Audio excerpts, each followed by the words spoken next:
ഇവയിൽ ഫാത്തിഹയുടെ പേരുകളിൽ പെടാത്തത് ഏത്? ഉത്തരം തൗബ. ഖുർആനിലെ ഏറ്റവും ശ്രേഷ്ഠമായ ആയത്ത് ആയ ആയത്തുൽ കുർസി ഏത് സൂറത്തിൽ ആണ്? ഉത്തരം ബഖറ.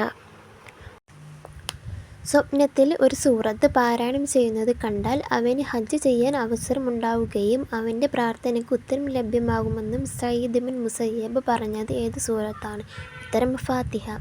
ഖുർആൻ എഴുത്തിന് പറയുന്ന പേരെന്ത്? ഉത്തരം റസ്മ്. ഒരു സൂറത്തിൻ്റെ അവതരണം കൊണ്ട് നബി സ്വല്ലല്ലാഹു അലൈഹി വസല്ലമ വിസ്മയത്തോടെ തസ്ബീഹ് ചൊല്ലി. ഏതാണ് ആ സൂറത്ത്? ഉത്തരം അൻആം. ഖുർആനിന് എത്ര പേരുകൾ ഉണ്ട്? ഉത്തരം 20. ഖുർആനിൻ്റെ മണ്ഡപം അഥവാ ഫുസ്താത്തുൽ ഖുർആൻ എന്നറിയപ്പെടുന്ന സൂറത്ത് ഏത്? ഉത്തരം ബഖറ. മഹ്ശറയിൽ തണലായി വരികയും സ്വർഗത്തിന് വേണ്ടി സാക്ഷി നിൽക്കുകയും ചെയ്യുന്ന സൂറത്ത് ഏത്? ഉത്തരം ആലിമ്രാൻ.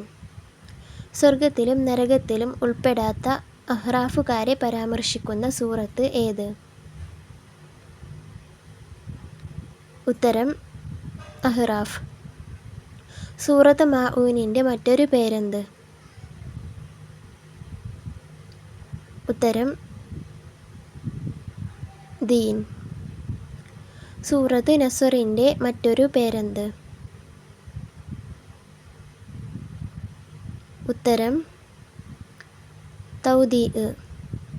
എല്ലാ രോഗത്തിനും മരുന്നാണെന്ന് നബി സ്വല്ലല്ലാഹു അലൈഹി വസല്ലമ പറഞ്ഞ സൂറത്ത് ഏത്?